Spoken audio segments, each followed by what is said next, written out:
In today's episode, I talk to you guys about carb cycling.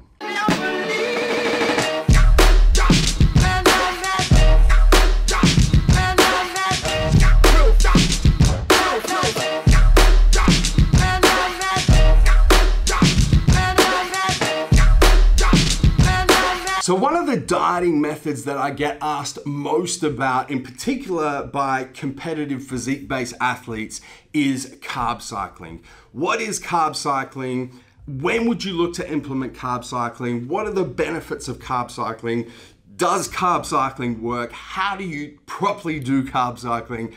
A lot of questions about carb cycling, and it's very difficult for me to give specific carb cycling advice unless I'm working with somebody as a contest client effectively, because I would need to know what your off-season carb intake looks like, what your pre-contest carb intake looks like, what your pre-contest regime has looked like up into a certain point, how deep into a contest cut or preparation you are, how much long. There's a lot of different variables that I would look at as a contest coach in order to answer a lot of those carb cycling questions.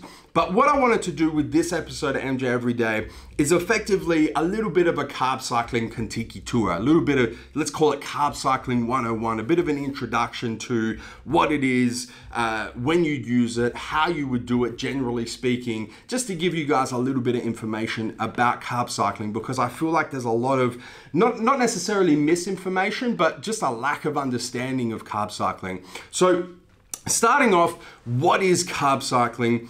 Look, carb cycling is effectively, as the name suggests, it involves cycling carbohydrates from a very high carbohydrate intake relative to what your day-to-day carb intake is, and then to a very low carbohydrate intake. So you might go, very, very high carb intake for a day or 2 days, and then very low carb intake for usually twice the amount of period of time. So 2 days to 4 days, depending on how long you have high carb days or how many high carb days you have, and then how many low carb days. But effectively, as the name suggests, it's cycling your carbohydrate intake based on a particular cycle, and therefore also cycling down your protein and fat intake based on when your carbohydrate is high and your overall calories still need to meet a particular caloric intake.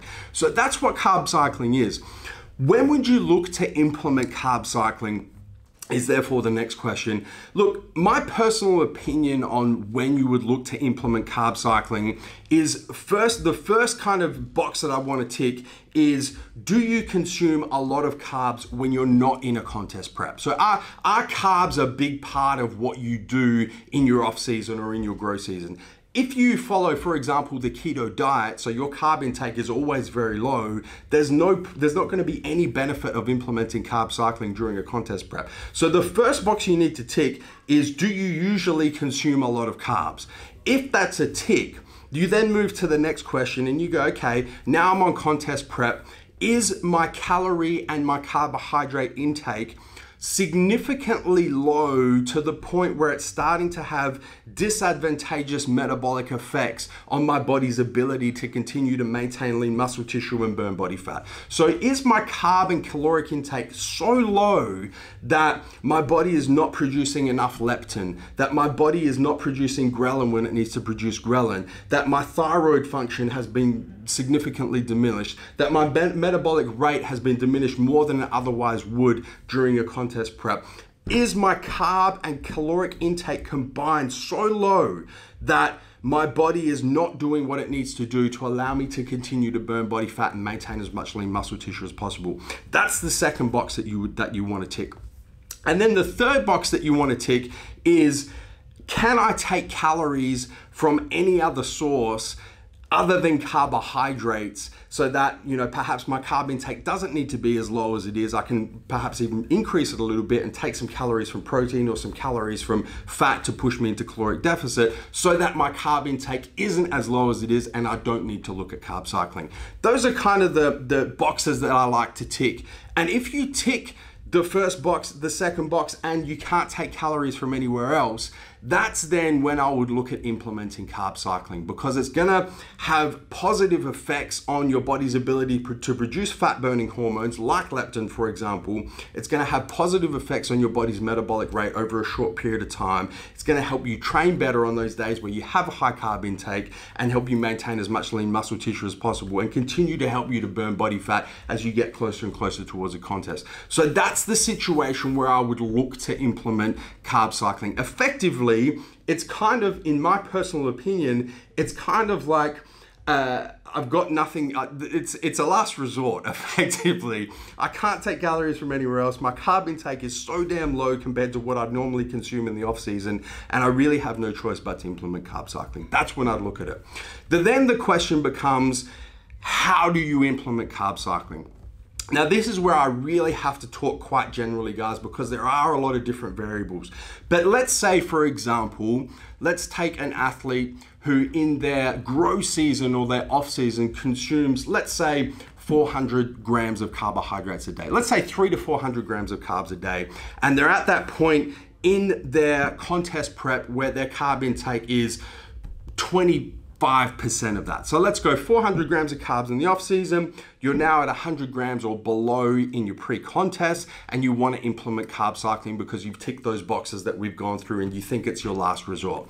What I would then do is I would say, okay, let's start by implementing 1 high carb day followed by 3 low carb days. So let's say that your carb intake right now is 100 grams a day. Your high carb day, I would shoot that carb intake back up to at least twice that amount, so 200 grams, possibly more, 300, possibly a huge high carb day, 400, if you can do it for 1 day.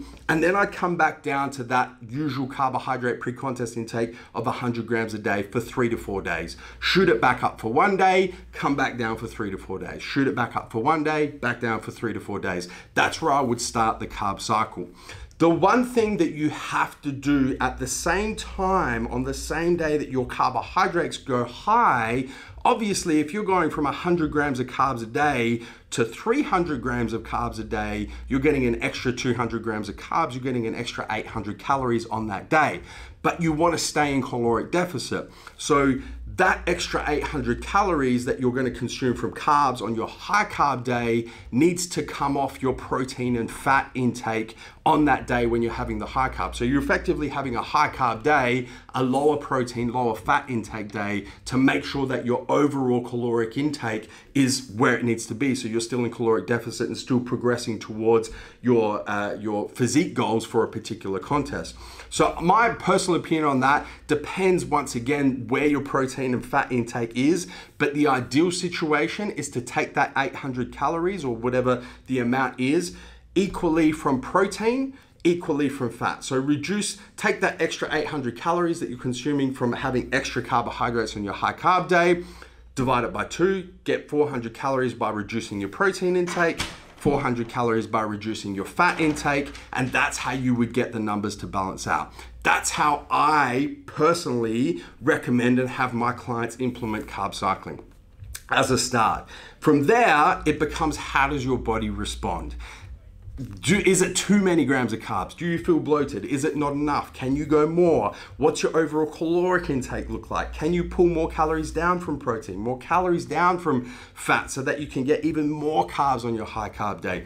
Do you need to do 2 high carb days back to back and then a much longer low carb intake period? It really depends on the individual, guys. So that is just a little bit of a starting point, a little bit of a Kentucky tour of what is carb cycling, when would you implement it, and how would you implement it? And then it really becomes very, very individual from that point, which is why anybody that hits me up, slides into my DM, sends me an email asking about carb cycling, I highly, highly recommend that if you don't know how to do it yourself, you get a contest coach who knows how to carb cycle and work closely with them, because they will be able to talk you through it. They will be able to see how your body reacts based on the information you're provided, the feedback you're providing, and make changes to your carb cycle, because there are a million different ways to carb cycle.